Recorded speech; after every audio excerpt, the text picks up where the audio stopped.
घोर कलियुग आने पर मनुष्य पुण्य कर्म से दूर होकर दुराचार में फंस जाएंगे। दूसरों की बुराई करेंगे, पराई स्त्रियों के प्रति आसक्त होंगे, हिंसा करेंगे, मूर्ख, नास्तिक और पशुबुद्धि हो जाएंगे। जो आदि से लेकर अंत में हैं, नित्य मंगलमय हैं, जो आत्मा के स्वरूप को प्रकाशित करने वाले हैं, जिनके 5 मुख हैं और जो खेल खेल में जगत की रचना, पालन और सहार तथा अनुग्रह एवं तिरोभाव रूप 5 प्रबल कर्म करते हैं, उन सर्वश्रेष्ठ अजरमर उमापति भगवान शंकर का मैं मन ही मन चिंतन करता हूँ। व्यास जी कहते हैं, धर्म का महान क्षेत्र जहाँ गंगा यमुना का संगम है, उस पुण्यमय प्रयाग जो ब्रह्मलोक का मार्ग है, वहाँ एक बार महातेजस्वी महाभाग महात्मा मुनियों ने विशाल यज्ञ का आयोजन किया। उस ज्ञान यज्ञ का समाचार सुनकर पौराणिक शिरोमणि व्यास जी के शिष्य सूत जी वहां मुनियों के दर्शन के लिए आए।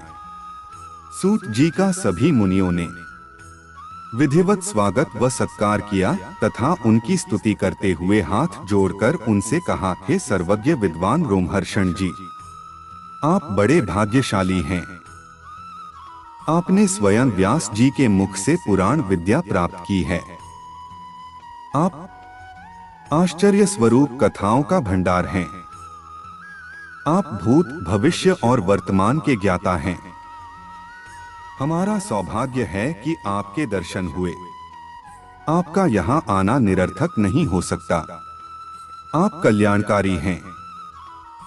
घोर कलियुग आने पर मनुष्य पुण्य कर्म से दूर होकर दुराचार में फंस जाएंगे। दूसरों की बुराई करेंगे, पराई स्त्रियों के प्रति आसक्त होंगे, हिंसा करेंगे, मूर्ख, नास्तिक और पशुबुद्धि हो जाएंगे।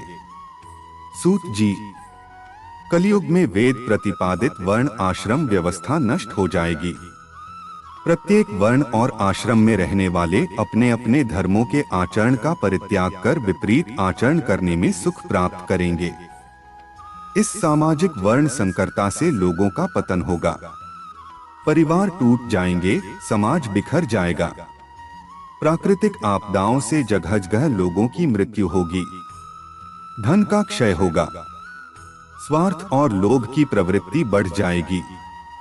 ब्राह्मण लोभी हो जाएंगे और वेद बेचकर धन प्राप्त करेंगे। मद से मोहित होकर दूसरों को ठगेंगे, पूजा पाठ नहीं करेंगे और ब्रह्म ज्ञान से शून्य होंगे। क्षत्रिय अपने धर्म को त्याग कर कुसंगी, पापी और व्यभिचारी हो जाएंगे। शौर्य से रहित हो वे शूद्रों जैसा व्यवहार करेंगे और काम के अधीन हो जाएंगे।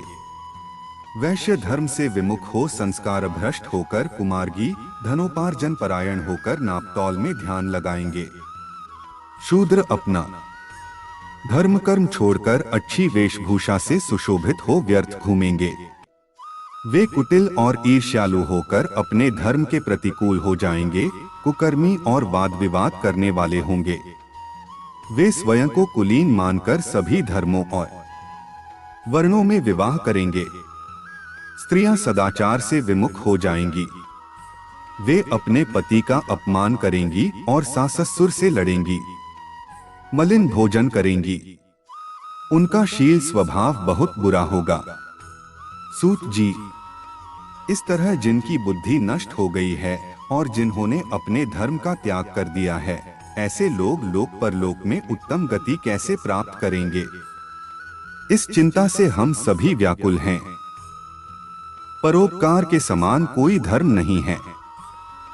इस धर्म का पालन करने वाला दूसरों को सुखी करता हुआ स्वयं भी प्रसन्नता अनुभव करता है।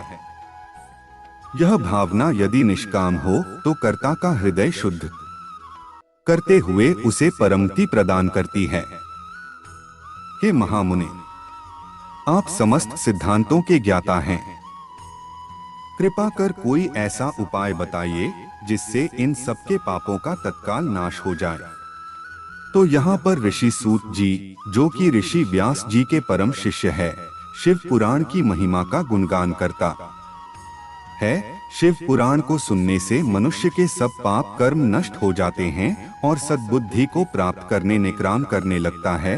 व्यास जी कहते हैं, उन श्रेष्ठ मुनियों की यह बात सुनकर सूत जी मन ही मन परम श्रेष्ठ भगवान शंकर का स्मरण करके उनसे इस प्रकार बोले, इस वीडियो में इतना है। वीडियो को लाइक कीजिए, शेयर कीजिए और चैनल को सब्सक्राइब कीजिए। आने वाली वीडियो में शिव पुराण से जुड़े तथ्य को लेकर आएंगे, जिससे आपका, हमारा और सारे विश्व का कल्याण हो सके। जय भोलेनाथ, हर हर महादेव। धन्यवाद।